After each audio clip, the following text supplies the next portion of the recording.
kegiatan sosialisasi yang kita sudah laksanakan melalui Pikon yang di sekolah, kemudian teman-teman panitia di sekolah, kemudian mungkin ibu juga sudah mengikutinya, dan kemudian dengan pengawas, juga dengan kepala SNB, memang ada beberapa hal yang perlu kita mencari suatu kesamaan paham sehingga nanti bisa pelaksanaannya kita bisa satu langkah untuk menyelesaikan ada masalah yang muncul.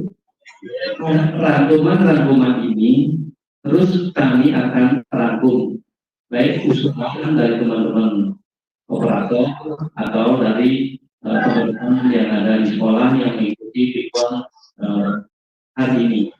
Artinya baik itu menyangkut ketentuan pelaksanaan BPDB maupun menyangkut sistem yang sudah disiapkan oleh pihak penyedia. Kami sangat berharap dari Bapak Ibu, karena juknis yang kita tetapkan, yang kita rencanakan dari awal bersama-sama, pasti di saat pelaksanaannya ada hal-hal celah-celah yang harus kita hasilkan bersama-sama. Contoh seperti tahun-tahun sebelumnya, pasti ada hal yang muncul, terutama Bapak Ibu di lapangan yang berhadapan langsung dengan operator akan mendapatkan hal-hal yang secara ketentuan tidak secara implisit diisyaratkan di bisnis kita. Nah, yang perlu kita cari solusi dari permasalahan yang akan muncul. Yang kedua terkait dengan sistem. Kami berharap karena kita tahun ini cukup punya waktu lebih dari tahun sebelumnya. Kalau tahun sebelumnya rasanya kita tidak begitu dapat menguji coba sistem pada waktu efek dari penetapan juknis, penetapan pergub juknis, kemudian kita menunggu pemenang penyedia. Kalau ini syukur, artinya begitu pergub sudah awal ditetapkan, juknis sudah awal ditetapkan, kemudian pemenang dari penyedia sistem sudah kita dapatkan, sehingga kita punya waktu dalam 2014. Kalau ada hal-hal yang memang perlu kita sempurnakan, kita akan melakukan sesuatu dengan penyedia. Artinya Bapak Ibu setiap saat terus coba penyelenggaraan di sistem yang kita dibuatkan oleh penyedia. Tentunya nanti pasti akan ketemu kemarin dan hal yang lalu dari sudah dari teman-teman SMK ini memberikan masukan atau saran terkait dengan sistem artinya sistem itu kita ingin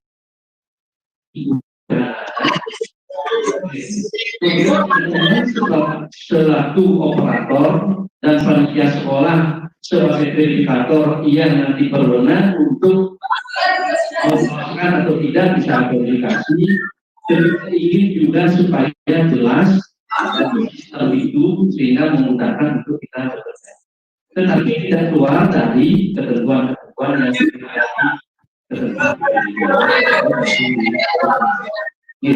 makanya dia tidak bosan-bosan terus akan menyampaikan karena perkembangan dari rangkuman yang kami lakukan bersama pasti ada yang seperti kemarin ada masukan lagi kami rangkum. Kemudian hari ini mudah-mudahan ada lagi celah-celah yang perlu kita carikan solusi dengan lebih awal kita mendapatkan solusi nanti kita masukkan di rangkuman. Sehingga di akhir pelatihan tanggal 6 rangkuman ini sudah kita dapatkan bersama-sama. Kemudian inilah sebagai tambahan pedoman kita di saat pelaksanaan PPDB-nya. Mudah-mudahan dari ini sehingga permasalahan nanti secepatnya kita baru bisa selesaikan baik di sekolah dan kita di dinas. Kemudian dengan permasalahan yang muncul. Okay. Nah begitu kami akan terkait dengan apa yang sudah kami lakukan dari perjalanan yang sudah kita lakukan. Nah sekarang untuk SMA, memang untuk SMA kemarin dan SMK. SMA, SMK, karena SMA dan SMK negeri diwajibkan atas perintah Bapak Kepala Dinas untuk membuka posko. Tentunya baik teman SMK maupun teman SMK harus wajib mengetahui ketentuan baik itu ketentuan di SMA maupun ketentuan di SMK. Tidak memungkiri kita masyarakat minta informasi pasti ke sekolah terdekat. Mungkin dia minta informasi terkait dengan SMK ke SMA negeri. Artinya Bapak Ibu, teman-teman panitia di sekolah yang kita cari itu bisa memberikan juga penjelasan kalau dia minta informasi terkait dengan SMK. Begitu juga sebaliknya teman SMK kalau ada yang minta informasi ke SMK, kan apalagi situasi kondisi seperti ini, tentunya dia akan sekolah terdekat. Mungkin ke SMK dia akan SMA, teman SMK harus kami. Nanti kalau ada hal-hal yang memang masih belum paham atau ingin dikoordinasikan, kami siap untuk membantu memberikan informasi. Nah, untuk di SMA ada beberapa yang harus kita cermati lagi, yang perlu penekanan kembali. Yang pertama adalah di jalur zonasi. Di jalur zonasi ketentuannya untuk tahun ini adalah tetap ketentuannya sama, KK dan boleh dengan surat polisi. Tetapi untuk tahun ini KK tidak ada batas hektar. Jadi ingat, karena ada mungkin di mana dia mendapatkan informasi, masyarakat menyampaikan kepada itu batasi katanya KK itu setahun. Artinya untuk tahun ini KK tidak ada batasan hektar. Karena kalau dia sudah bisa menunjukkan KK dan anak itu memang ada di KK tersebut sebagai anggota keluarga tersebut, itu sudah dikeluarkan oleh pihak berwenang. Artinya secara administrasi, secara hukum legal dia sudah menunjukkan sesuai dengan ketentuan yang kita tetapkan. Apalagi kalau kita pengalaman tahun lalu kita batasi, kita sendiri yang menemukan banyak permasalahan di lapangan. Ada yang merubah KK karena perubahan keluarga, karena alamatnya tetap masih sesuai dengan yang lama. Nah, kemudian surat keterangan domisili ini juga ada perubahan dari tahun lalu. Perubahan. Kalau tahun lalu yang membuat keterangan domisili pernyataan adalah yang bersangkutan. Yang bersangkutan nama ini orang tua dari ini menyatakan memang benar beralamat di sini sejak tanggal ini. Tanda tangan materai pernyataan dari yang bersangkutan. Kemudian disahkan oleh kadus atau kadus dan kepala desa atau lurah. Nah untuk tahun ini dan tahun lalu kita siapkan formatnya. Nah untuk tahun ini surat keterangan domisili dikeluarkan oleh kadus sesuai dengan Permendikbud 44. Kalau di Permendikbud 44 dikeluarkan oleh ketua RT atau RW. Karena di Bali kita tidak mengenal itu, kita pakai dikeluarkan oleh kadus, diketahui oleh kades atau lurah. Ada yang menyatakan bahwa yang bersangkutan sudah berdomisili minimal setahun sejak dikeluarkannya surat keterangan domisili. Harus ada kop instansi, kemudian ada stempel cap dari instansi masing-masing dari kadus, ada stempelnya, dari kelurahan atau kepala desa ada stempelnya. Karena kemarin sudah ada salah satu orang tua siswa konsultasi terkait dengan surat keterangan domisili ke kami, ternyata dia masih mengadopsi format tahun lalu. Memang ada penerangan kadus, ada kepala desa. Tetapi yang menyatakan kalau kita lihat isinya, yang membuat itu adalah dia sendiri. Secara ketentuan untuk tahun ini yang mengeluarkan adalah kadus dan pengesahannya mengetahui kades atau lurah. Nah kemudian tahun ini juga ada perbedaan terkait dengan prioritas penerimaan di jalur zonasi. Yang diutamakan adalah KK. Yang diutamakan adalah anak-anak yang mendaftar sesuai dengan alamat KK. Baru kemudian kalau masih ada sisa kuota, kalau sudah KK terpenuhi, baru yang surat keterangan domisili dipertimbangkan. Walaupun nanti ada surat yang memakai keterangan domisili lebih dekat jaraknya dari yang menggunakan KK. Tetap KK terpenuhi dulu, nanti kalau ada sisa baru yang surat keterangan domisili. Misalnya contoh di SMA 1 Singaraja, dari jalur zonasi yang 50%, misalnya 100 menerima di jalur zonasi. Kemudian ada inklusi, kalau ada inklusi dikurangi inklusi. Setelah SMA 1 Singaraja rasanya tidak ada perjanjian, artinya 50% itu penuh untuk jalur zonasi. Kalau tidak ada yang jalur zonasi. Kemudian setelah direkam, setelah diverifikasi yang menggunakan KK, yang memenuhi ketentuan, yang menggunakan KK hanya 90 orang misalnya, masih 10 orang bisa yang menggunakan surat keterangan domisili. Nanti kalau sudah melebihi semua KK misalnya 110 mendaftar dengan KK, tentunya ini hanya KK yang dipertimbangkan, yang domisili tentunya sudah out. Nah, kemudian seleksi tetap dengan sistem. Nah, kemudian seandainya jarak sama, ranking terakhir, misalnya ranking 99, 100, 101, jaraknya sama, misalnya 1 km, nanti dasar perankingannya adalah siswa yang lebih tua yang diprioritaskan. Makanya perlu juga cek nanti di database siswa tersebut tanggal lahir sesuai dengan akte kelahiran yang diunggah oleh siswa tersebut.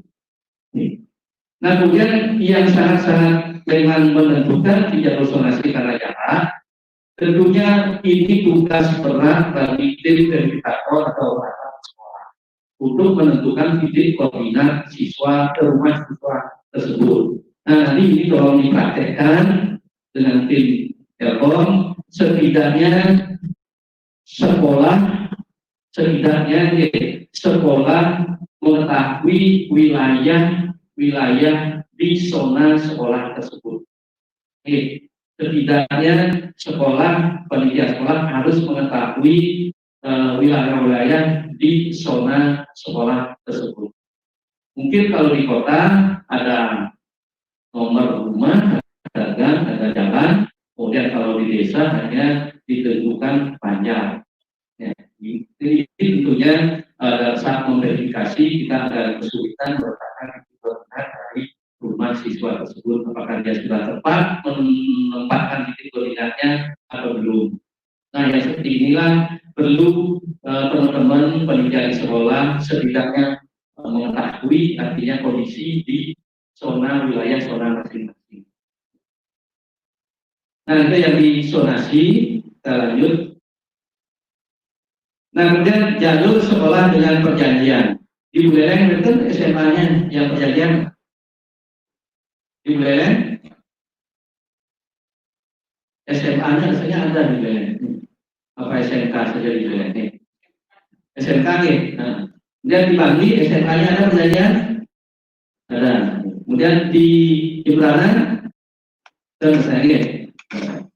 Nah, kemudian khusus yang sekolah ada perjanjian yang perlu dicermati lebih awal karena kuota jalur sekolah dengan perjanjian ada di kuota SMA yang disetir di zonasi yang 50%. Kuotanya ada di zonasi yang 50%. Kalau SMK ada di jalur ranking nilai rapor yang 55%. Nah, kemudian Bapak Ibu yang perlu Bapak Ibu lakukan lebih awal, koordinasi dan pemetaan anak-anak yang akan berkeinginan bersekolah di sekolah Bapak yang ada perjanjian dengan desa atas. Lakukan koordinasi lebih awal dengan tokoh adat di sana dan lakukan pemetaan siswa-siswa yang ingin bersekolah di sana nanti supaya bisa nanti dilakukan lebih awal. Misalnya kalau melebihi dari 50%, karena kami sesuai dengan ketentuan tidak ditentukan maksimal dari jalur sekolah dengan perjanjian. Yang membatasi hanya 50% di jalur zonasi tersebut. Kalau ada inklusi tentunya dikurangi yang inklusi lebih dulu. Nah inilah yang Bapak yang ada perjanjian lakukan koordinasi lebih awal karena di perjanjian sebenarnya ada batasan maksimal untuk prioritas di desa adat tersebut. Gitu. Misalnya kalau ditentukan 15%, 30% perjanjian itu. Kenapa di Juknis kita tidak tuangkan? Karena masing-masing perjanjian itu beda-beda bobot atau persentase untuk prioritas di desa tersebut. Ada yang hanya menyebutkan kalau ada pertimbangan siswa baru karena aset tanah desa tersebut digunakan oleh sekolah ini di saat pembangunan untuk diprioritaskan anak-anak dari desa tersebut. Ada yang tidak pakai, ada yang 15% harus diterima dari anak-anak yang ada di wilayah tersebut. Nah itu Bapak ini lakukan lebih awal koordinasi dengan keluarga dan pemetaan anak-anak yang ingin bersekolah di sana. Nah, kemudian jalur afirmasi sebenarnya dari ketentuan sama seperti tahun lalu. Oke. Permasalahannya hanya satu tahun lalu, ya. Permasalahannya itu membedakan KIS PBI dan KIS umum. Yang KIS BPJS juga yang warna hijau. Memang kita sudah awal menyampaikan kepada kepala SMP di seluruh Bali untuk mendata siswa yang punya KIS BPJS. Bisa tentukan sendiri mana yang PBI, mana yang umum, alangkah baiknya. Tetapi sebagian besar mungkin semuanya tidak bisa menentukan mana dia yang PBI, mana yang KIS umum. Sehingga data itu kami sudah dapatkan, cuma mungkin tidak semua kepala SMP respon untuk memberikan data tersebut. Mungkin karena situasi seperti ini kesulitan mendapatkan data dari siswanya. Tetap berapapun data yang kami dapatkan, kami akan koordinasikan dengan BPJS, dan di BPJS pun kami ada kesulitan karena situasinya seperti ini. Mudah-mudahan sebelum hari H pelaksanaan pendaftaran, data ini kita dapatkan, sehingga inilah salah satu tambahan pegangan Bapak Ibu di saat verifikasi dari jalur afirmasi yang menggunakan KIS BPJS. Dan juga ada link aplikasi yang bisa kita lakukan, juga itu diperlukan data-data yang bersangkutan. Tadi coba link itu data-data apa yang diperlukan, seandainya ada anak yang menggunakan data habis yang perlu kita dapatkan, bisa kita lakukan itu. Nanti kita coba bersama-sama. Kebetulan ini tutorialnya sudah dibuatkan oleh teman guru kita juga. Nah, kemudian banyak juga yang menyampaikan seandainya anak tersebut memang benar dari keluarga tidak mampu, kemudian belum mempunyai kartu, kemudian ada yang kartunya sudah lewat masa berlakunya. Ini perlakuannya seperti apa? Ini perlakuannya seperti apa? Karena di secara ketentuan di Juknis yang disyaratkan nanti sebagai persyaratan jalur afirmasi adalah kartu yang sah. Tentunya kartu yang harus diunggah sebagai persyaratan.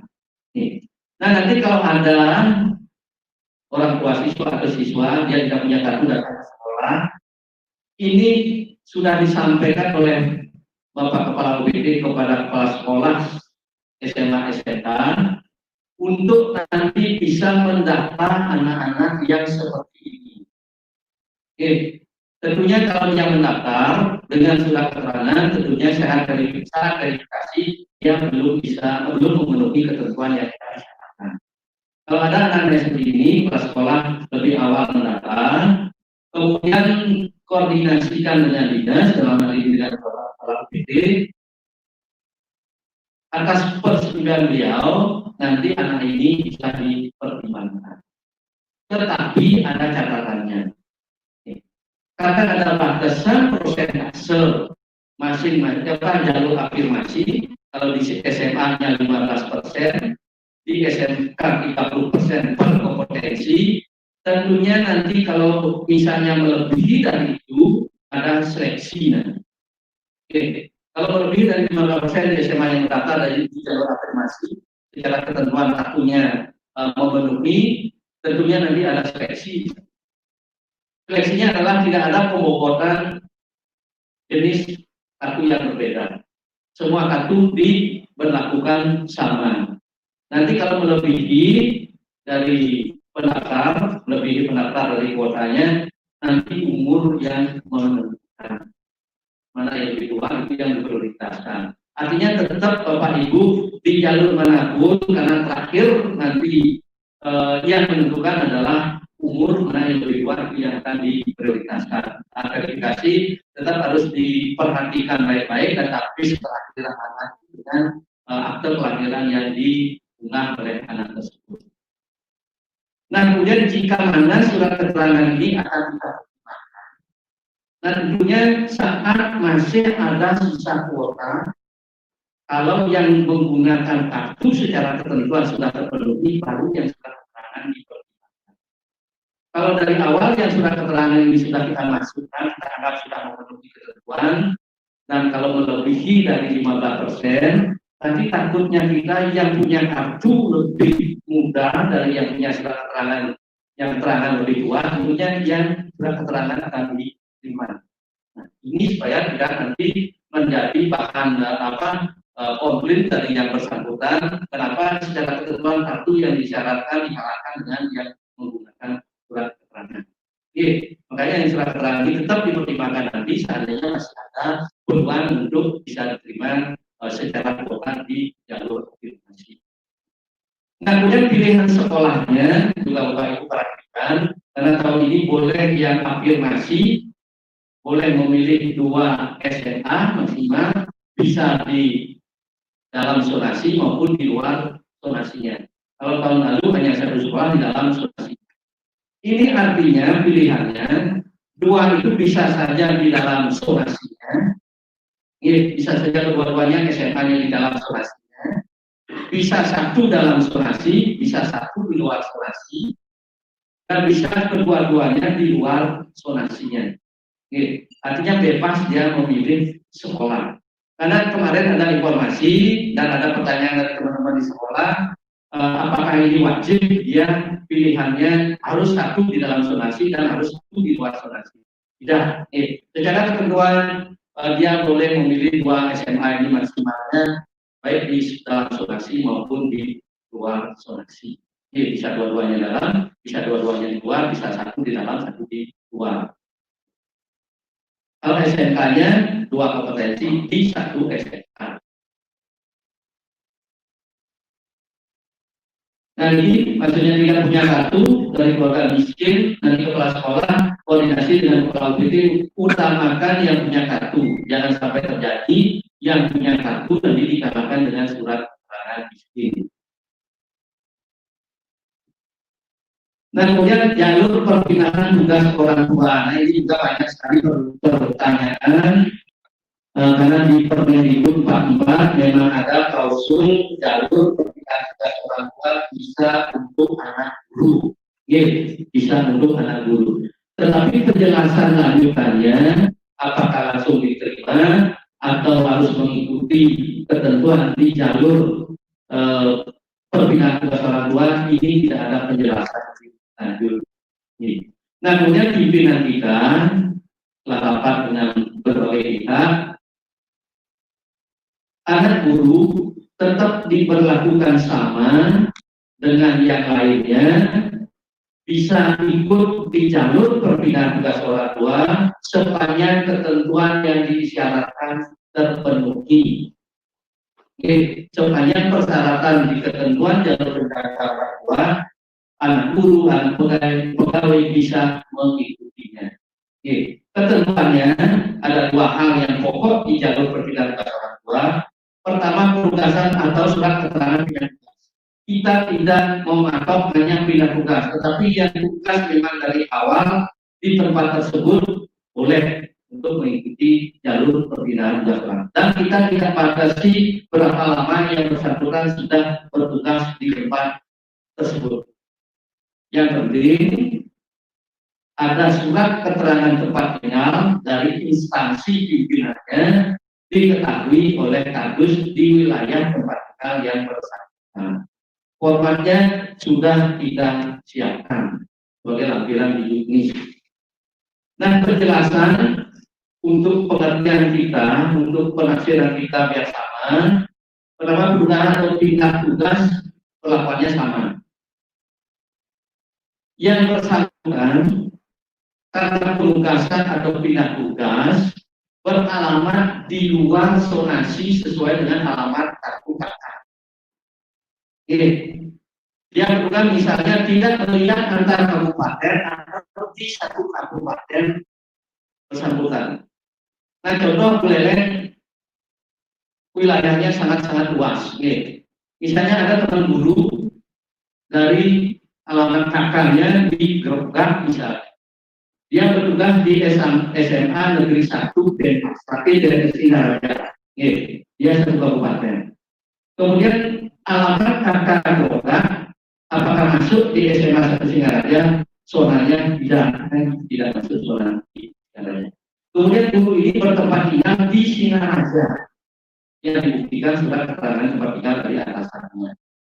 Nah, yang seperti ini, baik itu dia penugasan maupun pindah tugas, hingga sekarang ada di SMA 1 Singaraja, yang berada di luar zona sesuai dengan alamat katanya, ini bisa mengikuti jalur perpindahan tugas orang tua. Tentu seleksinya berdasarkan ketentuan yang ada. Kemudian pilihan sekolahnya adalah sesuai dengan alamat zonasi alamat tempat tinggalnya. Walaupun misalnya dia bertugas di SMA 1 Singaraja, tetapi anaknya ini misalnya di SMA 2 Singaraja, yang termasuk zonasi sesuai dengan alamat tempat tinggalnya, tetap boleh mengikuti jalur perpindahan tugas orang tua. Tetapi kalau dia misalnya ngajak dari Gerogak ke Singaraja, tentunya alamatnya masih tetap di Gerogak sesuai dengan alamat kan. Walaupun dia bertugas di Singaraja, secara ketentuan jalur perpindahan orang tua tidak terbukti. Nah, kemudian seandainya ini 5% kuotanya, kalau melebihi 5%, yang menjadi dasar seleksi adalah jarak terdekat alamat tempat tinggalnya dengan sekolah. Makanya di saat verifikasi, Bapak Ibu juga harus mencocokkan koordinat di rumah tempat tinggal yang bersangkutan dengan sekolah. Karena itu melebihi kuota 5%, jarak yang menentukan. Nah, kemudian begitu di ranking terakhir misalnya jaraknya sama, 5% misalnya 10 orang di jalur perpindahan tugas orang tua, misalnya di ranking 9, 10, 11 jaraknya sama misalnya 500 meter, nanti yang menentukan adalah umur yang lebih tua yang diprioritaskan. Di sini juga perlu pencermatan titik koordinat surat yang bersangkutan.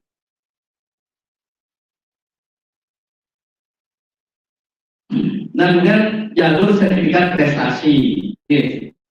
Ini juga secara keluar sama seperti tahun lalu. Nah, cuma tahun sekarang karena verifikasi kita lakukan secara online, hanya melihat unggahan dokumen di sistem yang diunggah oleh siswa, tentunya ini juga menambah tugas berat dari teman-teman verifikator di sekolah. Nah, ketentuan masih sama berdasarkan sertifikat. Di Permendikbud disyaratkan minimal proyek 6 bulan sebelum jadi maksimal kita tahu takdir. Tetapi di juknis kita, di ketentuan kita tidak tambah statusnya siswa SMP sederajat. Artinya sertifikat itu diperoleh di saat SMP, walaupun itu lebih dari 3 tahun, ya mungkin dia dapat tidak naik kelas di saat SMP, atau mungkin dia dapat istirahat, tidak melanjutkan, sehingga perolehan mungkin dia di kelas 1 memperoleh sertifikat prestasi, sehingga kalau dihitung tahun ini 4 tahun dia peroleh sertifikat tersebut. Tentunya tahun itu kita tidak akomodir, kasihan juga anak-anak itu bahwa dia memang punya prestasi. Yang penting kita tetapkan bahwa sertifikat prestasi itu diperoleh saat dia berstatus SMP atau sederajat. Nah, kemudian karena di sertifikat prestasi ada tempat-tempat melampirkan surat keterangan asal, minimal asal peserta. Nah, ini juga menjadi kesulitan kita saat verifikasi. Memang karena situasi seperti ini, surat keterangan asal minimal peserta yang disyaratkan kita bolehkan dari sekolah SMP-nya. Secara ketentuan semestinya dari panitia penyelenggara atau instansi pengirim. Jadi kita bolehkan dari sekolah SMP-nya.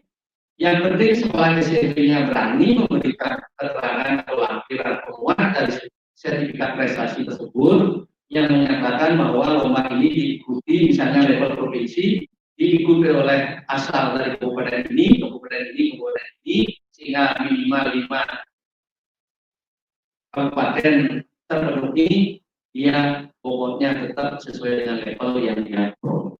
Kalau ini dia tidak melampirkan, kemudian walaupun melampirkan level minimal berikut pesertaan dari kabupaten kurang dari 5 kabupaten, tentunya levelnya turun kalau provinsi dari level kabupaten. Yang kabupaten tidak disyaratkan untuk melampirkan surat keterangan asal jumlah peserta. Nah, kemudian yang berjenjang pokoknya akan ditambah dengan level 1 di bawahnya.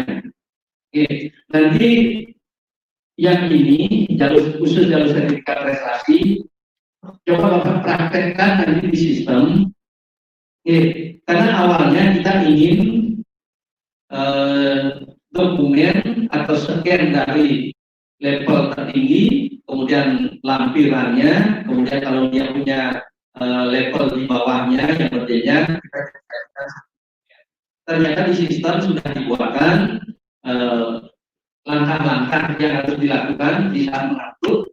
Ada level level tertinggi, sertifikat level tertinggi, kemudian ada uploadan linknya, fiturnya untuk lampirannya, kemudian ada fiturnya untuk satu level di bawahnya. Nah, ini Bapak Ibu mohon dipraktekkan nanti. Kalau ada yang perlu kita sempurnakan, kita akan sehingga nanti kita poinnya anak-anak dia mudah dipandu oleh sistem, kemudian Bapak Ibu di sekolah mudah untuk memverifikasinya. Nah, kemudian sertifikat prestasi tidak wajib pengesahan, tetapi scan-nya harus yang asli di scan.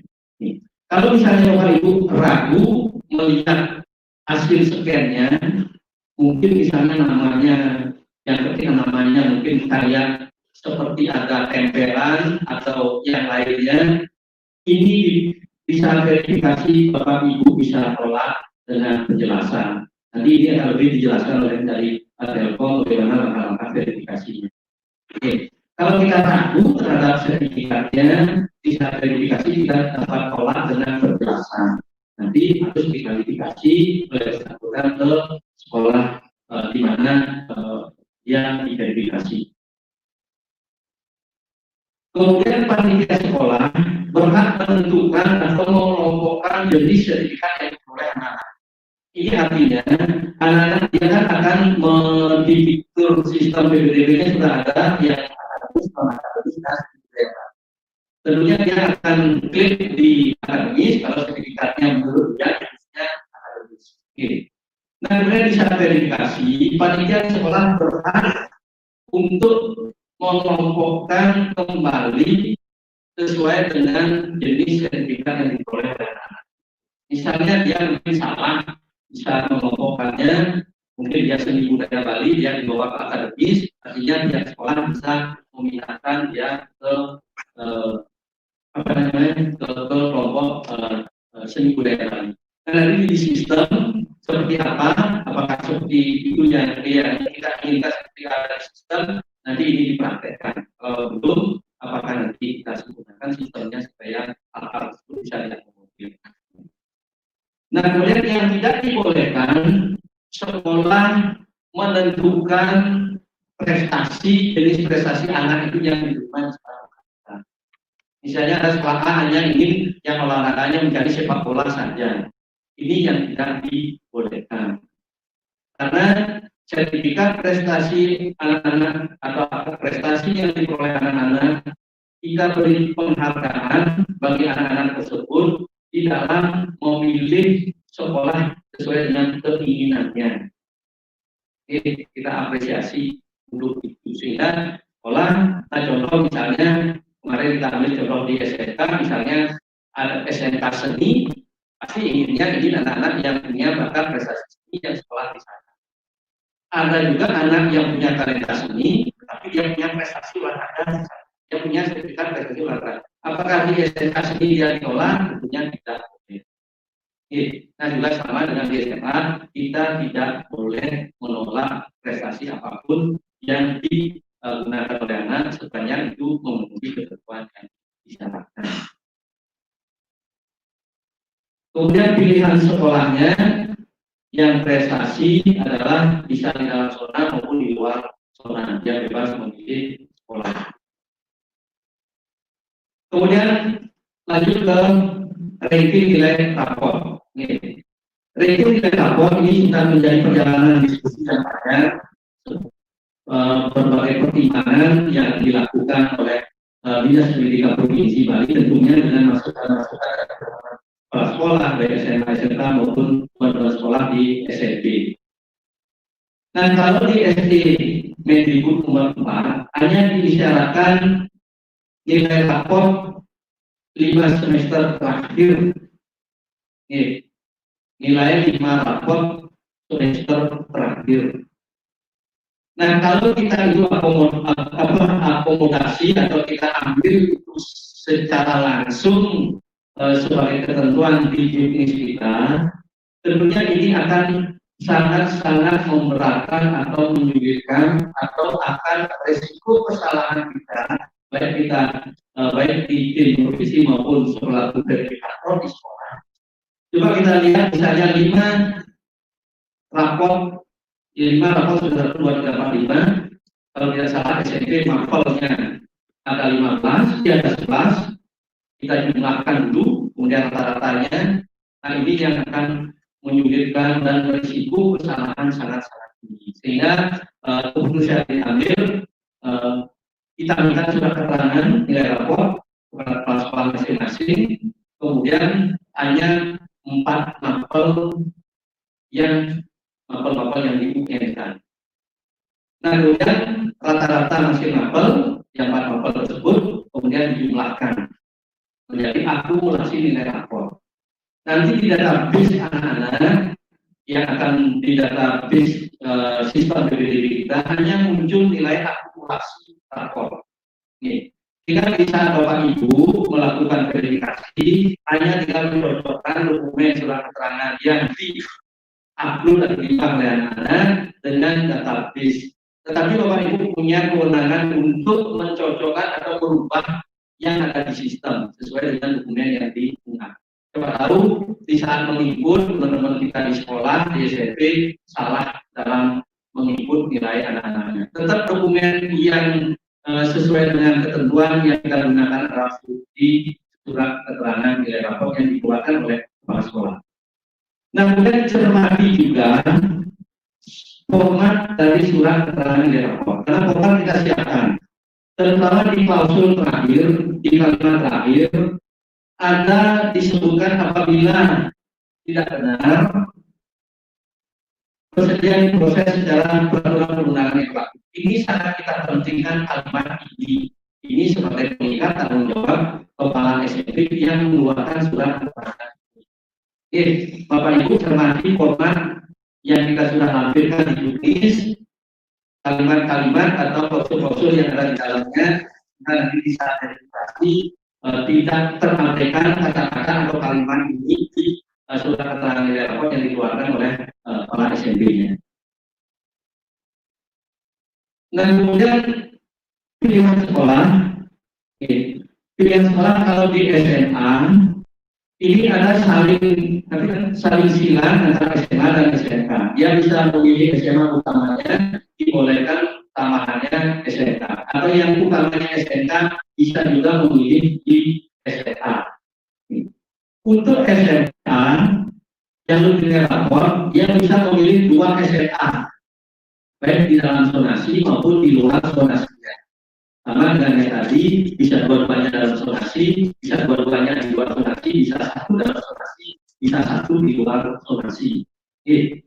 Nah, kemudian dia dapat tambahan kalau dia kepinginan seandainya tidak terima di SMA, dia boleh memilih 2 kompetensi di 1 SMK. Tetapi prioritas nanti kalau dia memilih SMA, prioritas adalah di SMA. Dia diseleksi dulu di SMA. Setelah dia dapat SMA, baru nanti dia mengikuti seleksi di SMA.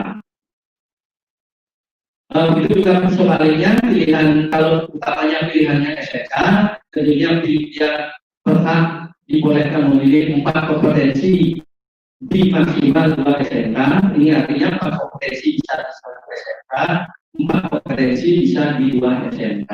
Yang tidak bolehkan 4 kompetensi ini ada di 3 SMK. Oke.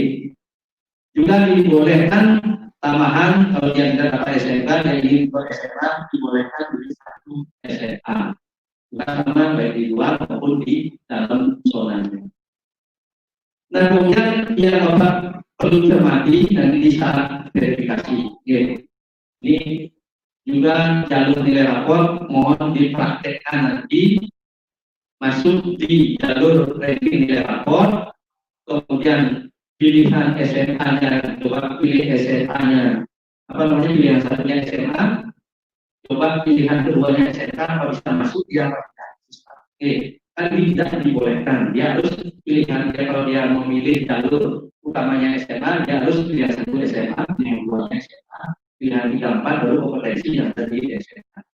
Nah, ini mohon dipraktekkan nanti kalau seandainya masih terjadi seperti itu, dia akan memperhatikan kita di saat pelaksanaannya, kita akan komunikasikan dengan penyedia sistem. Begitu juga yang memilih utamanya SMK harus 1, 2, 3, 4 kompetensi yang ada di SMK. Kemudian baru di bawahnya bisa dia memilih SMK. Nah, kemudian alur pendaftaran, alur pendaftaran ini akan lebih banyak dijelaskan oleh Pak Kekom. Misalnya, tetapi yang perlu kita cermati bersama, karena di database bio di sistem BPDB online kita, bisa saja data yang dari SSD yang sudah kita minta untuk database nilai rapor tidak semua menyampaikan ke kita, atau bisa saja anak-anak tidak terinput nilai raportnya. Kemudian yang tamatan luar Bali pasti tidak ada di database kita. Dan kemudian tamatan tahun sebelumnya pasti tidak ada di database sistem BPDB kita. Hal ini sudah diakomodir oleh pihak Telkom. Dia bisa daftar secara online. Kalau tahun lalu kita kan mewajibkan yang seperti ini, yang tamatan luar Bali, tamatan sebelum tahun 2020 misalnya, dia ke sekolah harus mendaftarnya. Tapi sekarang semua kita lakukan online dengan situasi ini, dia bisa menginput sendiri data-datanya. Dia bisa menginput sendiri data-data yang diperlukan di sistem BPDB. Nanti tetap lakukan verifikasi. Kemudian kota dokumen yang lebih banyak akan dijelaskan oleh dari Telkom. Nah, Bapak Ibu, bisa verifikasi. Memang nanti akan secara sistem, Bapak Ibu praktekkan, kemudian penjelasannya akan diberikan oleh tim dari Telkom. Tetapi ada beberapa hal yang ingin disampaikan penekanan sebagai verifikator di sekolah. Pertama, pendidik memiliki kewenangan untuk menolak dokumen dengan alasan atau menerima memverifikasi jika sudah sesuai dengan ketentuan yang disyaratkan dan ketentuan dokumen yang dibuat. Nanti ini lebih banyak lakukan praktek. Peserta nanti bisa melihat hasil verifikasi yang dilakukan oleh pihak sekolah. Nah, kemudian verifikasi dilakukan oleh panitia sekolah pilihan 1. Karena ini sifatnya online, tentunya kita beda dengan tahun 2019. Kalau tahun 2019, saat verifikasi anak-anak kita bebaskan, yang penting dia melakukan verifikasi di sekolah pilihannya. Bisa saja dia verifikasi di pilihan duanya, bisa verifikasi di pilihan satunya. Tetapi di semua sekolah lain supaya tidak membingungkan atau nanti sekolah A dan sekolah B nanti saling memverifikasi atau tidak saling memverifikasi, maka kita tegaskan yang memverifikasi adalah di sekolah pilihan satunya. Di sistem juga kami sudah minta kepada pihak Telkom supaya ini lebih dicermati di sistem sehingga nanti pilihan sekolahnya apa verifikasinya hanya bisa dilakukan di pilihan satu. Nah kemudian juga ada tambahan untuk pihak Telkom nanti seperti apa verifikasi yang dilakukan oleh teman-teman kita di sekolah. Misalnya Anda terdaftar nomor 1 pilihan di SMA 1 Singaraja. Misalnya sudah ada petugas A yang memverifikasi, sudah memverifikasi, apakah yang petugas B bisa juga melakukan verifikasi ini. Nah ini kita takutnya nanti dua-dua ini lakukan verifikasi sehingga hal yang semestinya banyak dilakukan verifikasi dan yang pasti. Nah ini dari pihak Telkom mohon dicermati lagi. Nanti kalau sudah ada panitia verifikator A misalnya sudah melaksanakan proses verifikasi, mungkin petugas B tidak bisa lakukan proses verifikasi terhadap anak yang sama. Ini untuk lebih memudahkan atau menentukan di saat kita verifikasi. Dan kemudian seandainya nanti hasil verifikasi ditolak, tentunya ada yang ditolak, ada yang diterima. Yang ditolak secara sistem nanti ada Bapak Ibu bisa memberikan penjelasan. Nanti lebih dipraktek nanti dua ini. Kemudian bagi yang ditolak, kita berikan peluang untuk melakukan klarifikasi ke sekolah di mana dia diverifikasi. Klarifikasi ini siapa tahu nanti dia salah mengunggah dokumen padahal dia punya dokumen yang benar. Atau ada surat keterangannya yang dibuat salah, saya kira orang tuanya salah, dia bisa perbaiki yang seperti ini. Kita tidak bisa lakukan begitu saja, artinya mengukurkan anak-anak yang masih belum sesuai apa yang diminta. Beda kita memperlakukan peserta didik dengan memperlakukan misalnya penerimaan pegawai misalnya. Tetap apapun ini sesuai dengan arahan Bapak Kepala Dinas, tetap kita bantu sepanjang kita bertentangan dengan ketentuan yang berlaku. Nanti saat anak itu melakukan verifikasi atau laporan sekolah, pihak panitia mencermati kembali dokumen yang disampaikan, kemudian kalau misalnya dokumen itu bisa diterima sebagai kedua, nanti pihak sekolah yang mendaftarkan kembali di sistem online-nya. Mohon dicermati, dipraktekkan nanti. Kenapa kita tidak berikan yang bersangkutan daftar sendiri? Nah ini takutnya kita nanti kalau dia daftar di akhir saat melakukan akhir verifikasi kita, nanti saat kita verifikasi yang kedua juga yang masih ada kekeliruan, tentunya peluang untuk klarifikasi sudah tertutup. Makanya untuk memudahkan dan memastikan kita berikan yang melakukan klarifikasi ke sekolah di mana yang verifikasi. Dan ini pun mudah-mudahan tidak banyak terjadi yang seperti ini. Nah di sana Bapak Ibu melakukan verifikasi juga atau yang masyarakat atau orang tua siswa yang melakukan verifikasi, Bapak Ibu tetap melakukan dengan mengikuti protokol kesehatan. Nah kemudian ada juga masukan dari teman-teman operator maupun panitia sekolah, kenapa siswa itu tidak dibolehkan daftar lebih dari sekali di saat dia di tahapan tertentu. Misalnya di jalur zonasi, itu kan ada di tahap 2. Misalnya dia sudah melakukan pendaftaran. Kalau tahun lalu kita beberapa kali pun yang mendaftar, kita bolehkan. Tetapi bukti pendaftaran mana yang dipakai dalam verifikasi itu nanti yang berlaku. Tetapi karena sekarang ini serba online dan verifikasi pun online, kalau itu kita berikan, nanti takutnya misalnya dia sudah beli jalur zonasi, satunya di SMA 1 saja, pilihan duanya di SMA 2 saja. Kemudian dia datang lagi secara online kalau kita berikan ruang itu, pilihan satunya misalnya di SMA 3 saja, pilihan duanya di SMA 2 saja. Nah ini kan ada dua pendaftaran. Terus teman-teman yang verifikator karena pilihan utama yang verifikasi bisa di satu bisa dan ini sangat-sangat akan membingungkan dan akan bermasalah. Makanya kita putuskan dan di sini sudah dijelaskan proses pendaftaran hanya satu kali. Tetapi perubahan-perubahan dia tetap ada. Kita berikan perubahan karena ada tahapan-tahapan pendaftaran yang harus diikuti. Kemudian panitia bilang nanti ini yang verifikasi nanti kemudian surat pernyataan orang tua semua pendaftar di semua jenjang dan di semua jalur dan di semua tahapan.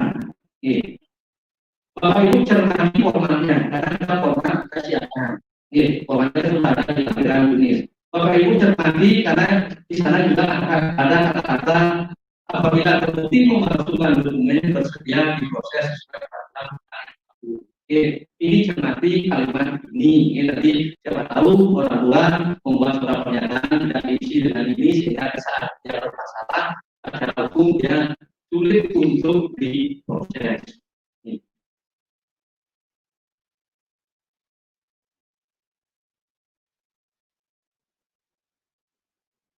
Kemudian persiapan verifikasi di sekolah, ini Bapak Ibu nanti koordinasi dengan kepala sekolah, sampaikan hasil dari pelatihan ini sampai di sekolah, agar sekolah bisa verifikasi dulu memperhatikan persyaratan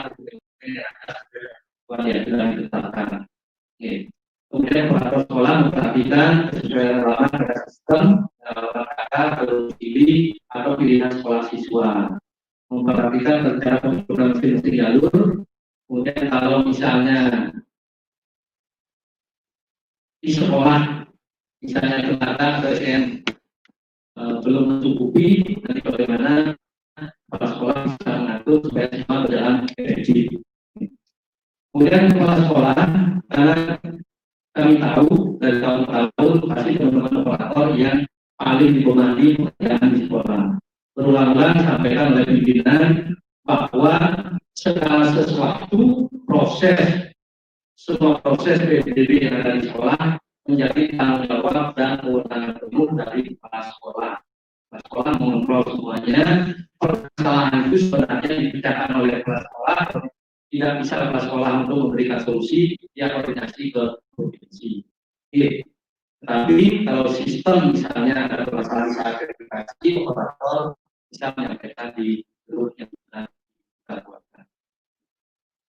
Ibu yang kami sampaikan, mungkin tanya jawabnya nanti setelah dari PT Telkom.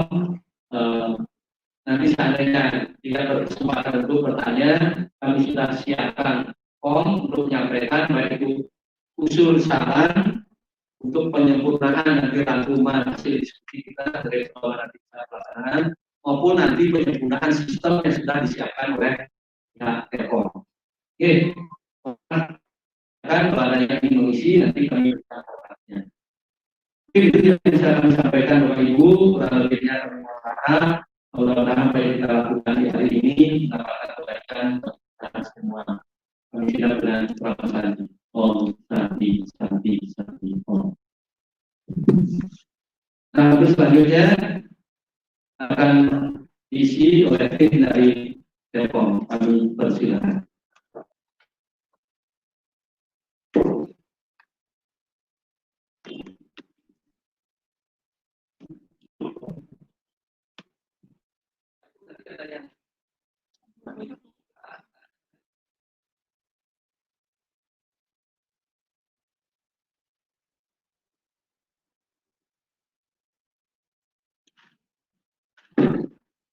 Om Swastiastu. Selamat pagi Bapak dari Operator Sekolah Syariat. Terima kasih Bapak waktunya sebagai kita. Sebelum lanjut, jadi saya mohon izin berbicara di depan Ibu Bapak sekalian yang tentunya sudah lebih senior dari saya. Harusnya di sini yang menjelaskan tentang sistem adalah tim dari Jakarta, namun karena kondisi seperti sekarang, tidak bisa kesini dengan yang untuk tahun ini, pelaksanaan PPDB Provinsi Bali masih sama tahun lalu dibagi menjadi dua sistem. Yang pertama adalah sistem pendaftaran dari segi siswa, seperti yang ada di jadi sebelumnya di sini mau nanya, Ibu Bapak sekalian apakah bisa login ke situs operator, semuanya sudah sempat coba login, apa ada yang belum? Bisa dicoba untuk login dulu sekarang supaya nanti sama-sama dengarnya bisa lancar.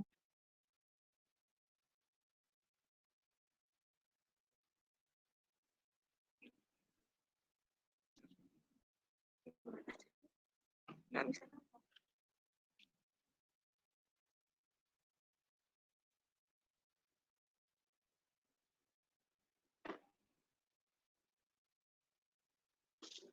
Untuk situs operatornya ada di operator.bali.go.id.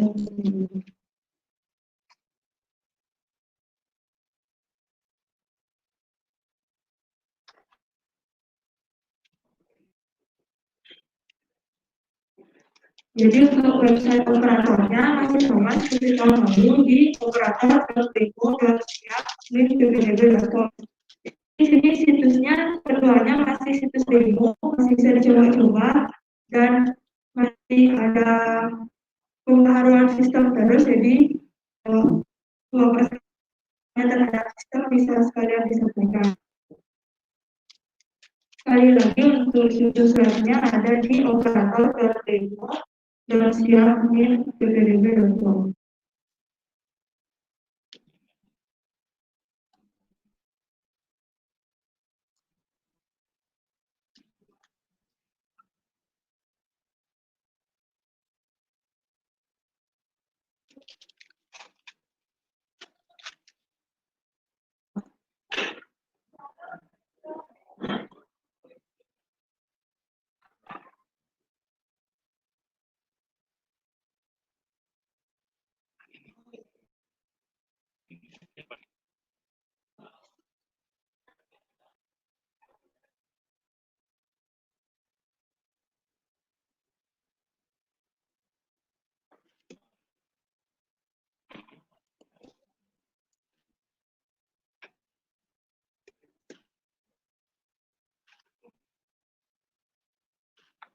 Untuk Ibu sekalian, di sini ada operator yang baru, belum memiliki akun sebelumnya, bisa mengumpul emailnya ke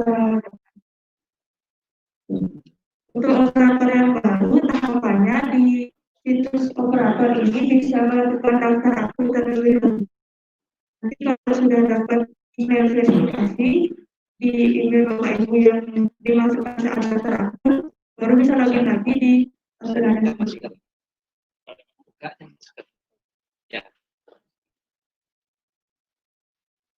bisa dikumpulkan emailnya ke depan langsung yang punya akun. Bapak Ibu yang belum punya akun atau yang belum bisa masuk di website operator, silakan kumpulkan alamat emailnya ke Pak Tobi.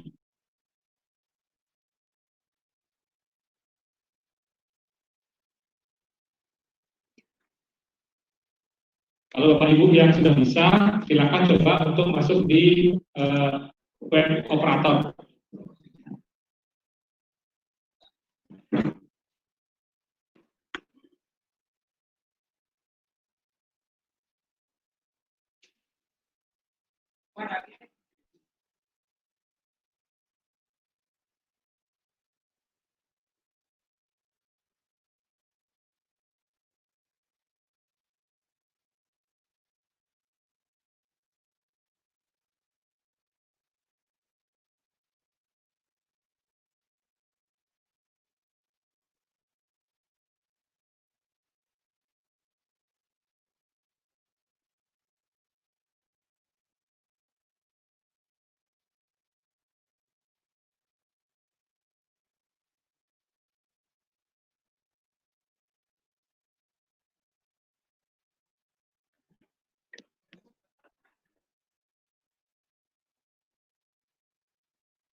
Jadi Bapak sekalian, di sini saya coba untuk melakukan pendaftaran sebagai siswa. Mungkin nanti setelah istirahat kan masih ada waktu. Kalau setelah istirahat diusahakan semuanya sudah bisa login ke situs operator, jadi sudah bisa dicoba sama-sama. Jadi untuk sekarang saya contohkan coba mendaftar dari segi siswa dulu. Jadi ini tampilan webnya untuk siswa bisa melakukan pendaftaran. Uh, Alamat webnya ada di bali.demo.siap.ppdb.com.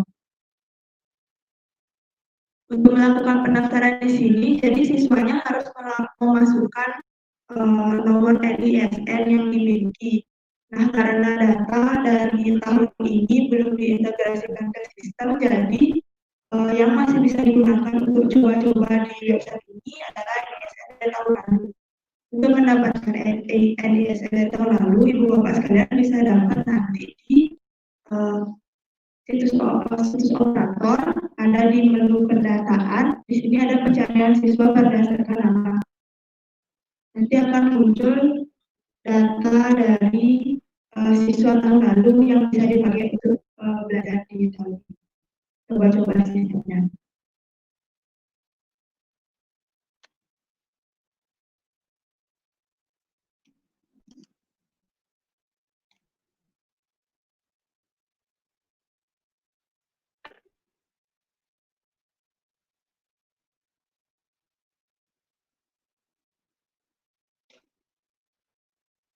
Kalau mungkin ada kesulitan atau ada yang mau ditanyakan, bisa langsung deh.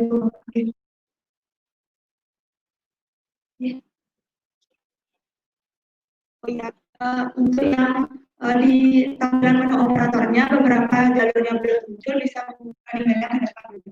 Nanti ditambahkan jalur.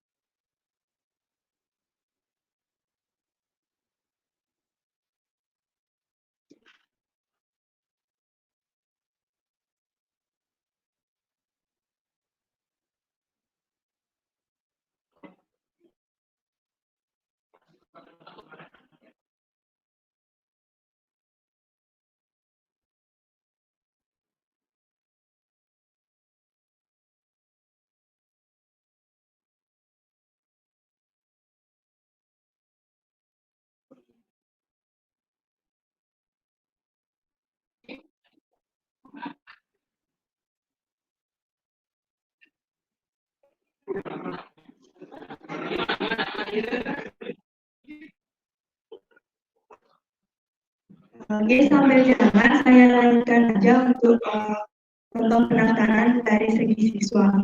Di sini saya coba dulu untuk pendaftaran di jalur sertifikat prestasi.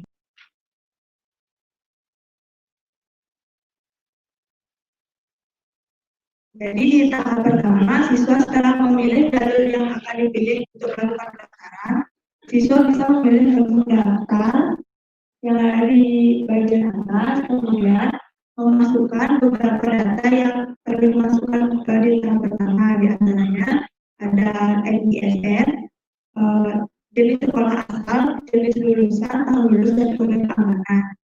Di sini untuk siswa lulusan dari luar Bali, karena database-nya sudah pasti tidak ada di sini, jadi siswa memilih sekolah asal dari luar provinsi, dan nanti untuk data kelengkapan siswa tersebut harus memasukkan datanya sendiri seperti nilai, alamat, dan sebagainya. Nanti siswanya bisa menginputkan sendiri.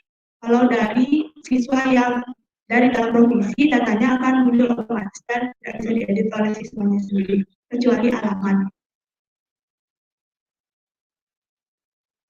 Jadi di sini NISN yang bisa dimasukkan bisa diambil dari situs operator seperti tadi di menu pendataan, pencarian siswa berdasarkan nama. Ini muncul data siswa, bisa dipilih salah satu untuk sebagai contoh.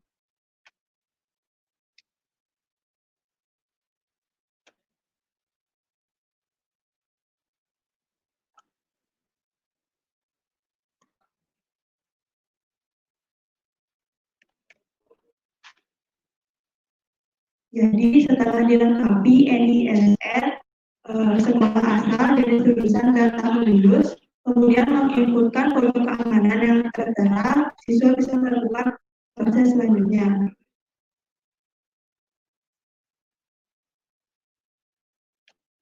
Jadi nanti siswanya kalau misalnya sudah pernah mendaftar sekali, akan muncul warning bahwa siswa tersebut sudah pernah mendaftar sebelumnya. Jadi di sini seperti yang sudah dijelaskan Pak Gun tadi, siswa cuma bisa mendaftar satu kali di satu tahap. Misal di tahap satu kan ada pendaftaran jalur inklusi, afirmasi, sertifikat prestasi, perpindahan orang tua. Jadi hanya bisa memilih satu jalur di tahap satu. Apabila siswa tidak lolos di tahap satu, maka siswa baru bisa ikut lanjut daftar di tahap dua di jalur zonasi. Apabila tidak lolos juga di jalur zonasi, siswa masih bisa ikut lagi di tahap tiga di jalur ranking wilayah lapor.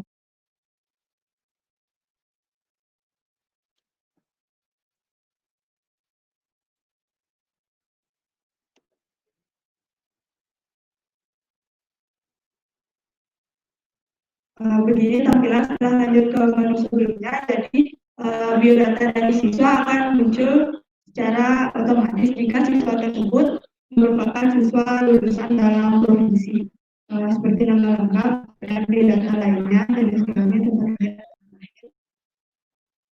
Nah, di sini untuk alamat siswa masih bisa diubah karena ada kemungkinan siswa tersebut kan ada yang menggunakan domisili atau KK, jadi alamatnya masih bisa diubah. Tapi kalau memang sudah sesuai tidak perlu diubah. Di sini untuk kolom RT dan RW diisi 0 atau 1 karena dibandingkan tidak sama RT RW.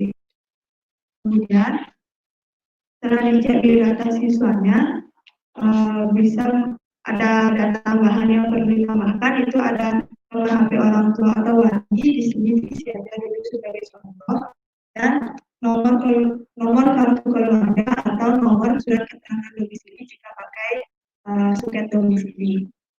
Dan di sini ada tanggal kartu keluarga sesuai tanggal cetak dari kartu keluarga yang dimiliki atau nomor tanggal pembuatan surat domisili dari yang bersangkutan.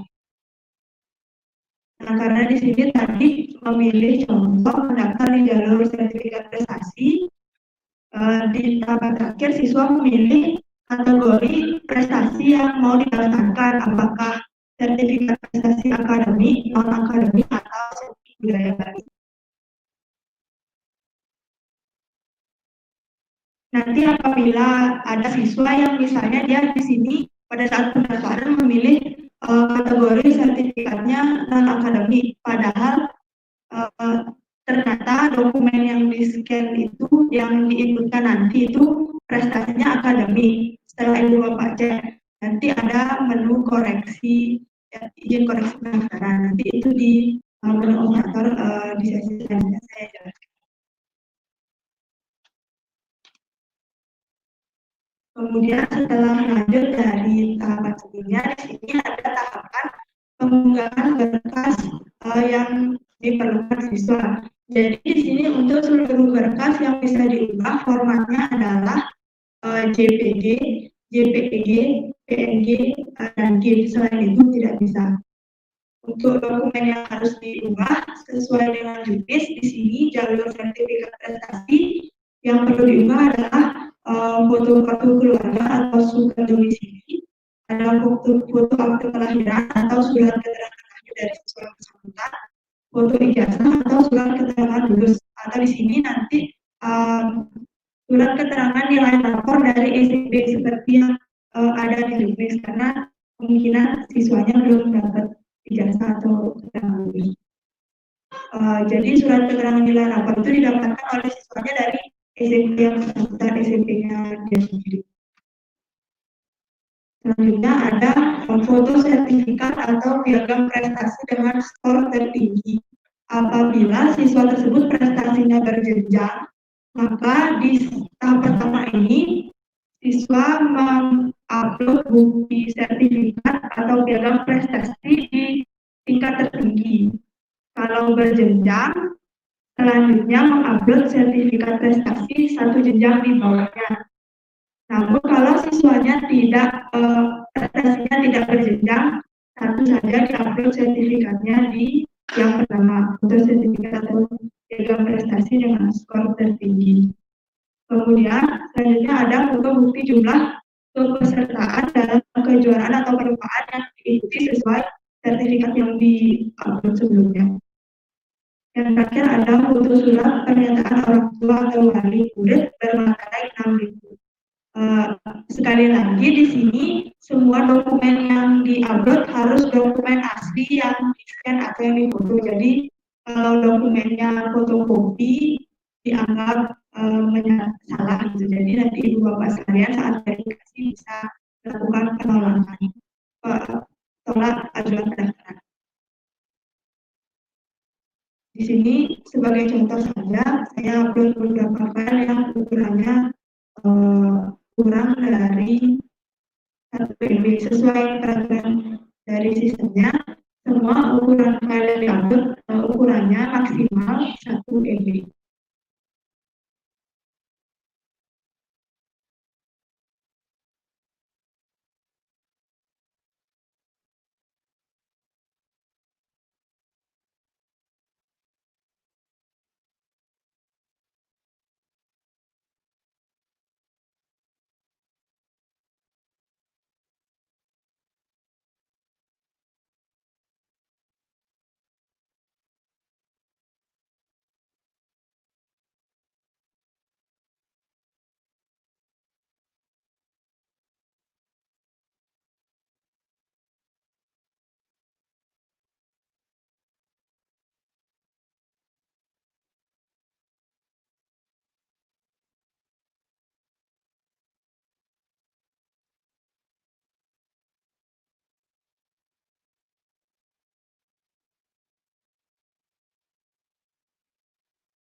Setelah semua berkas diupload, kemudian siswa pilih lanjutkan.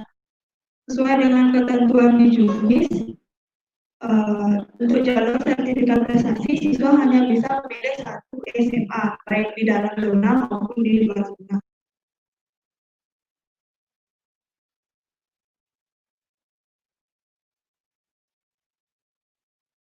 Jadi setelah memilih 1, tidak akan bisa nambah pilihan.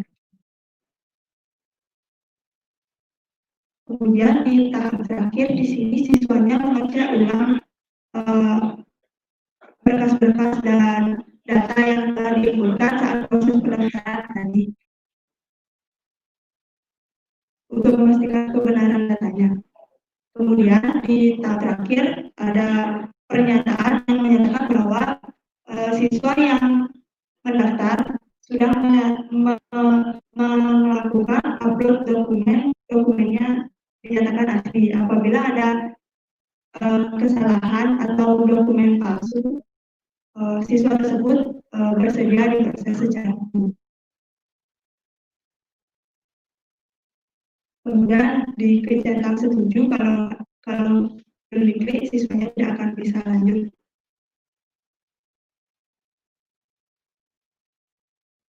Kemudian di tahap akhir siswa melakukan cetak bukti ajuan pendaftaran.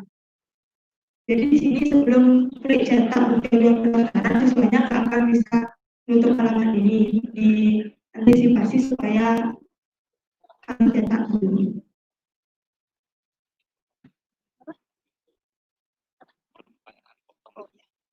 Kalau misalnya ibu bapak sekalian ada pertanyaan, bisa langsung ditanyakan saja.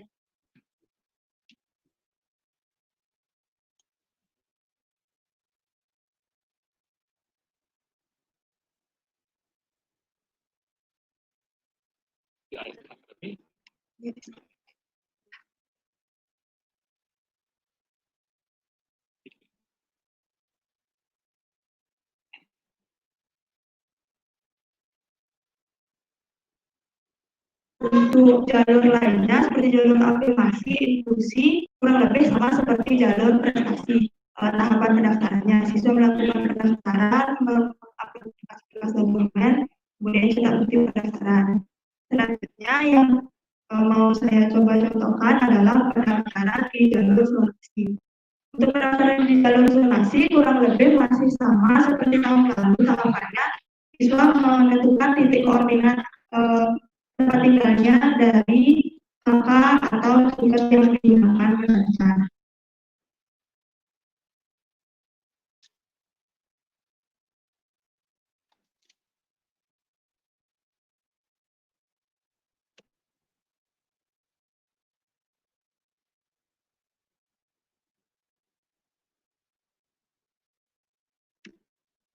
Untuk tahapan pertama masih sama seperti yang tadi, siswa menginputkan NISN, sekolah asal, jenis lulusan, dan tahun lulus.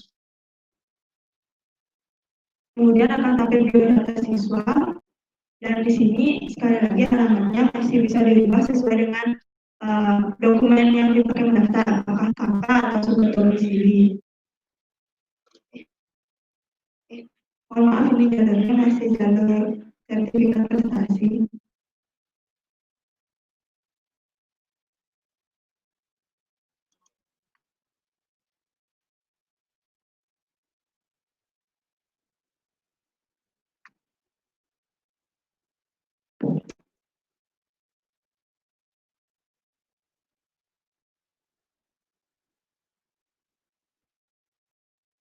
Begini tampilannya untuk siswa yang mendaftar di jalur zonasi. Untuk penetapan titik koordinat, siswa yang melakukan sendiri. Jadi di sini akan tertera alamat sesuai dengan database yang dikirimkan oleh SMP-nya. Apabila misalnya di sini alamatnya masih alamat kakak dari siswa yang bersangkutan, sedangkan di sini siswanya mendaftar menggunakan surat keterangan domisili. Untuk alamatnya bisa diganti sesuai surat keterangan domisili. Jadi di bagian bawah akan ada pilihan siswa, apakah alamat yang dimasukkan alamat berdasarkan surat keterangan domisili atau berdasarkan.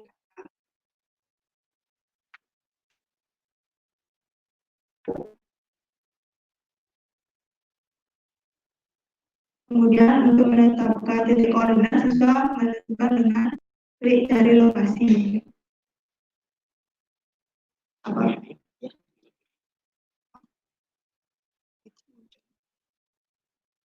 Apabila di peta yang munculnya tidak sesuai dengan alamat siswanya, bisa dilakukan penggeseran titik koordinat.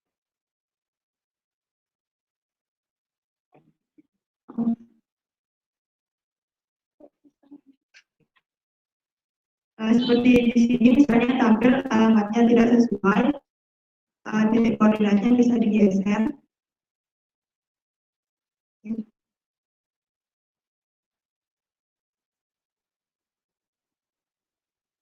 Jadi siswanya menyesuaikan sendiri lokasi rumahnya di mana. Ya, misalnya sebagai contoh, rumahnya ada di titik ini. Kemudian memasukkan nomor ponsel orang tua atau wali, nomor rekening keluarga, dan tahun cetak kartu keluarga atau surat keterangan domisili. Dan memilih alamat yang telah dimasukkan adalah alamat berdasarkan surat domisili atau berdasarkan KK.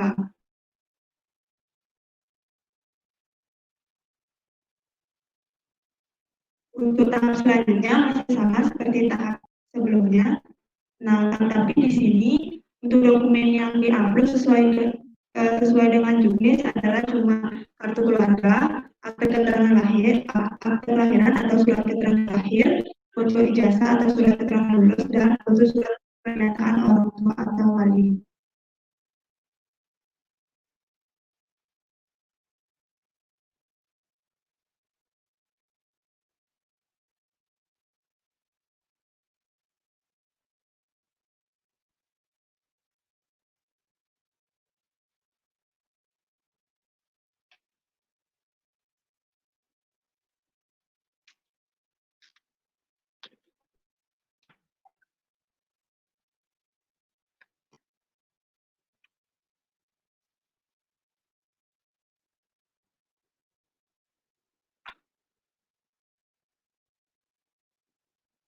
Kemudian untuk jalur zonasi, siswa sesuai juknis bisa memilih 2 sekolah yang ada di lingkup zonasinya. Jadi di sini yang akan tampil adalah sekolah yang masuk di zona alamat dari yang siswa inputkan sebelumnya. Sekolah yang masuk di zona kecamatan alamat siswa yang telah diinputkan.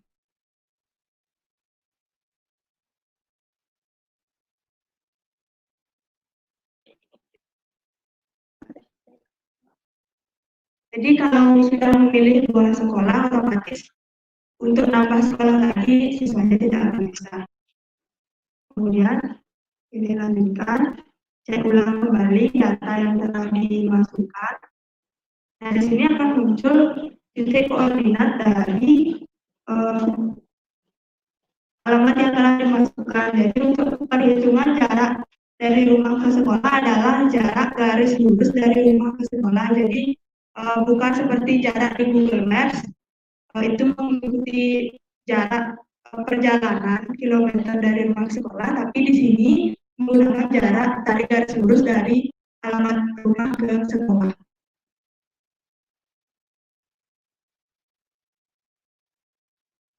Di sini juga misalnya kalau siswanya mendaftar di jalur zonasi, di sini kan langsung muncul jarak tempat tinggal dengan sekolah tujuannya berapa meter.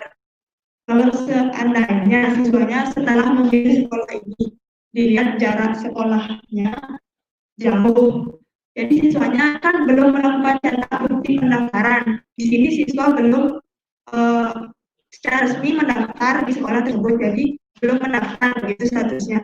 Kalau misalnya dilihat jaraknya sudah jauh seperti ini, siswanya bisa melakukan mungkin sekolah lain yang dipilih yang jaraknya lebih dekat sesuai dengan aturan di jalur zonasi. Kalau misalnya di sini ketahuan jaraknya jauh, bisa dibatalkan saja pendaftarannya. Jadi ulang lagi pendaftaran seperti dari awal dan memilih sekolah yang rasanya jaraknya lebih dekat dari ini. Kemudian seperti biasa diklik centang setuju atas pernyataan yang menyatakan bahwa jika dokumen atau alamat ataupun jarak ini yang dimasukkan ada data yang palsu, maka siswa bersedia diproses secara yang bersangkutan bersedia diproses. Kalau sudah melakukan cetak bukti ajuan pendaftaran ini, baru siswa dinyatakan sudah mendaftar dan masuk ke list, nanti ada di list masuk ke sistem operator, bisa diverifikasi. Kalau belum diklik cetak ajuan bukti pendaftaran ini, siswanya belum mendaftar di sekolah yang sudah dipilih.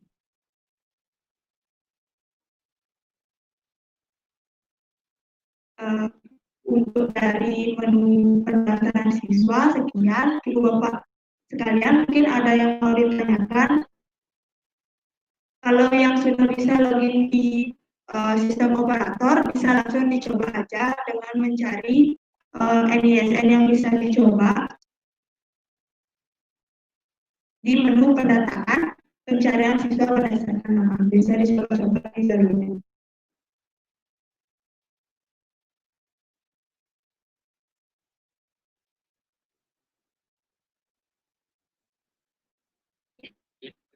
Masuk.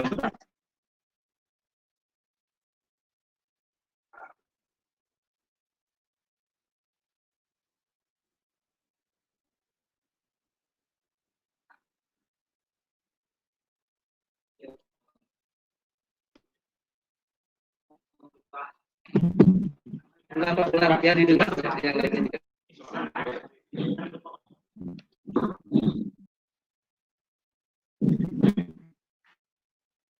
Selamat siang, terima kasih atas kesempatannya dari masa kami. Begini, Ibu. Nah, seandainya siswa peserta pendaftaran yang bersangkutan itu artinya sudah melihat jarak sekolah jauh. Saya kan berpikir sudah saya ingin mengubah ini.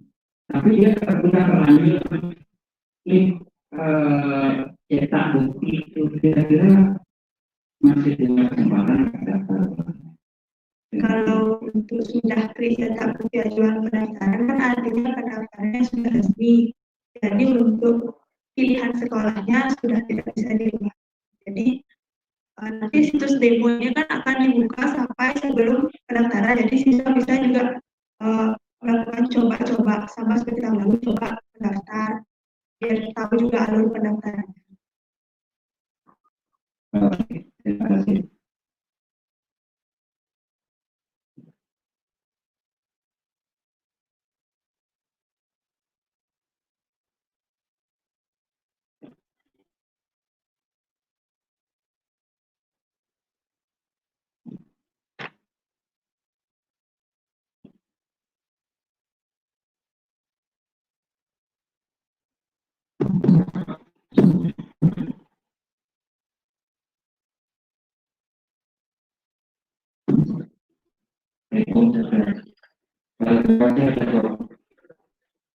Dari ekonomi kami, mungkin yang disampaikan oleh Pak Darmo ekonomi nanti.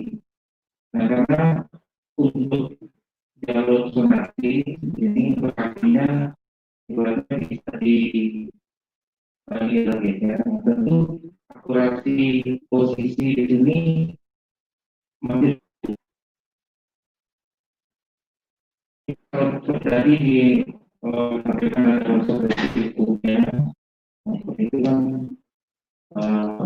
terlalu sebenarnya kalau mungkin apa namanya permasalahan di sini akan muncul ketika ada yang akan diberikan untuk misalnya ada yang dari sekolah misalnya sekolah di SMA 1 tapi dia tidak diterima karena alasannya yang mungkin dari segi menentukan dominan itu mereka masalah bisa muncul itu. Nah, kemudian apakah sebelum ada permasalahan seperti itu sudah bisa dipastikan bahwa posisi siswa tersebut sudah benar.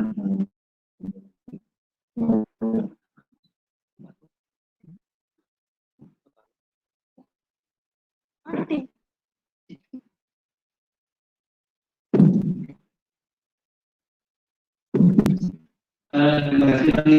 Itu mungkin lebih pertanyaannya lebih ke yang di sistem nanti yang Telkom nanti yang akan menjelaskan. Nah, pertama tadi terkait dengan apa pihak sekolah, dia sudah mendaftar.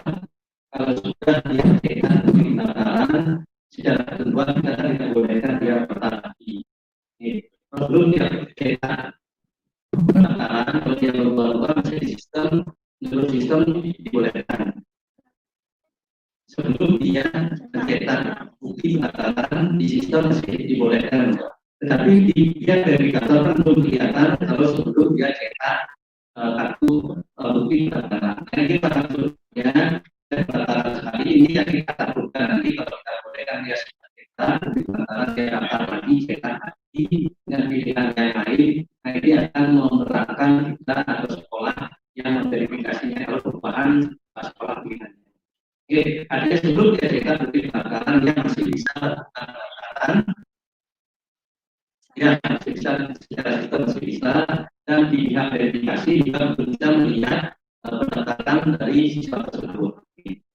Nah, terkait dengan yang titik koordinat, yang dimaksud surat pernyataan orang tua adalah itu ya dengan cara titik koordinat. Nah, biasanya kan mungkin dipahami ini banyak sekali terjadi seperti itu karena alamannya mungkin dibayar di saat itu muncul kalau ada yang merasa dirugikan kan itu dan saya dibayarnya mungkin misalnya rumahnya menurut dia karena dia juga tidak paham betul mungkin menaruh di komunitas sekolah jadi alaman rumahnya mungkin semestinya dia terbayar dia taruh agak jauh sehingga dia tertuju ke sekolah kemudian ada yang lain yang menargetkan sekolah yang benar-benar memang menaruh titik koordinatnya di sekolah seperti di alamat tersebut sehingga ini yang bisa di saat seleksi bisa dikalahkan oleh yang lebih jauh secara kesetaraan. Jadi ada memang beberapa yang terjadi. Nah inilah tugas berat atau tugas berat dari verifikasi di sekolah di saat itu kan bisa kita lakukan pergeseran titik koordinat dari yang sudah ditanggung oleh anak. Yang sekolah pun anak untuk menggeser lagi sesuai dengan apa yang sebenarnya di lapangan. Nah ini yang kami maksud, memang yang kami maksud tadi, setidaknya pihak sekolah, panitia sekolah menguasai wilayah zona masing-masing sekolah. Atau tidak perlu, misalnya masih ragu, bila perlu ragu bisa lakukan verifikasi lapangan. Kalau ada hal-hal yang ragu, mungkin satu dua yang ragu, bisa benar-benar masih ada di setelah di sistem apa di depan benar dokumennya benar rumahnya di sana. Nah ini memang jadi berat Bapak Ibu selalu verifikator bisa menentukan titik koordinat dari rumah masing-masing dan masih siswa. Tetapi Bapak Ibu berhak untuk menempatkan sesuai dengan yang sebenarnya. Jadi kami mohon nanti oleh kepala sekolah juga supaya setidaknya panitia sekolah mengetahui wilayah di sekolahnya masing-masing.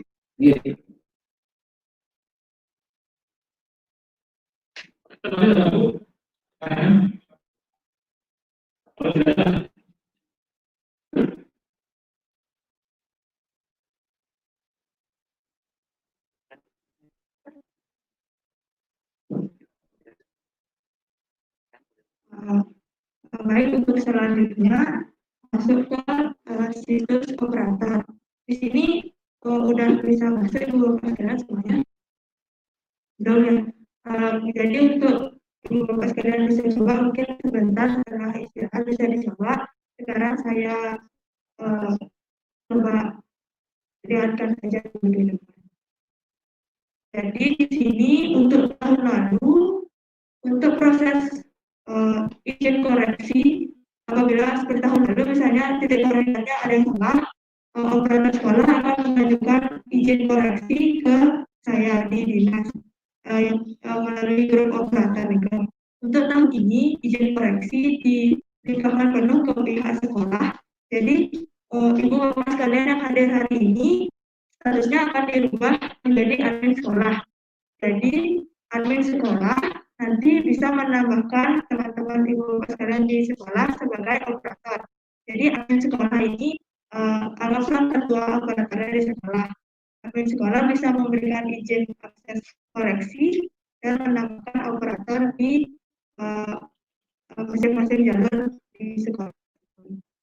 Dengan catatan di sini semua rekam jejak ibu bapak sebagai operator sudah tercatat di sistem apabila melakukan izin koreksi. Contohnya seperti di sini, riwayat bisa dicek di sistem operator di riwayat akses. Maka segala sesuatu yang apakah izin koreksi atau menambahkan data atau mengedit data akan tercatat.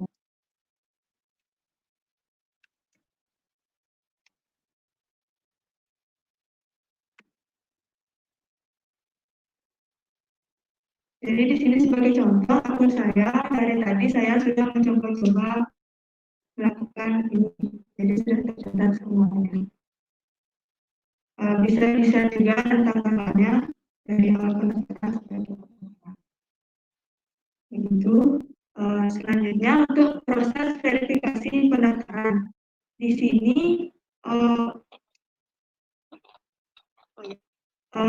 sebelumnya ke menu ibu bapak sekalian kan sebagai admin sekolah di sini untuk menambahkan operator sekolah bisa diakses di menu operator, ada menu tambah operator.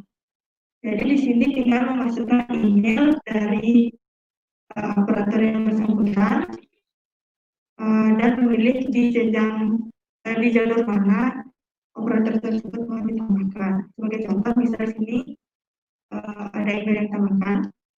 Kemudian lanjut, diisikan nama lengkap, jenis operator yang mau ditambahkan, apakah mau menambah operator sekolah atau mau menambah admin sekolah supaya admin sekolahnya tidak satu.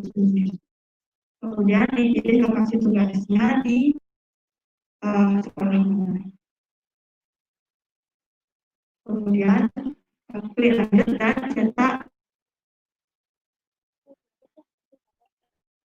dan cetak bukti penambahan daftar. Ada yang ditanyakan?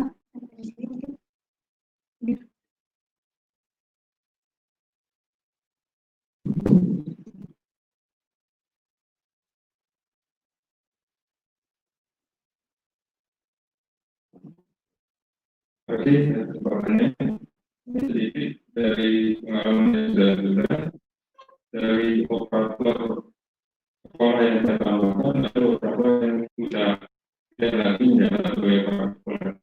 Nah, untuk memfokusnya, apakah bisa pakai akun sekolah atau gimana? Jadi, untuk operator yang mungkin tahun lalu bertugas sebagai operator dan tahun ini tidak bertugas sebagai operator, bisa diblokir. Jadi nanti operator yang sudah diblokir tidak akan bisa login lagi ke situs operator, tapi namanya akan masih tercatat sebagai historical dari pernah menjadi operator. Tapi statusnya sudah tidak bisa login lagi ke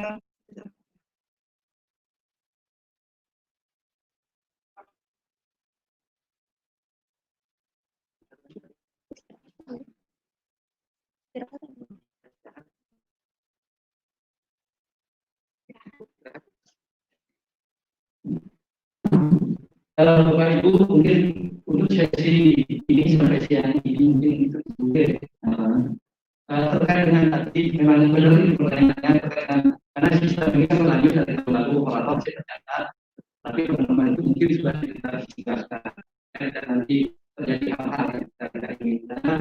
Lebih baik Bapak Ibu coba cek masing-masing karena Bapak Ibu sebagai admin sekarang cek masing-masing kalau ada teman-teman yang masih status operator tapi sudah diklarifikasikan mohon diikuti. Oke, nah mungkin silakan makan siang nanti setelah satu kita kumpul lagi nanti banyak Bapak Ibu mempraktekkan masing-masing jalur yang ada.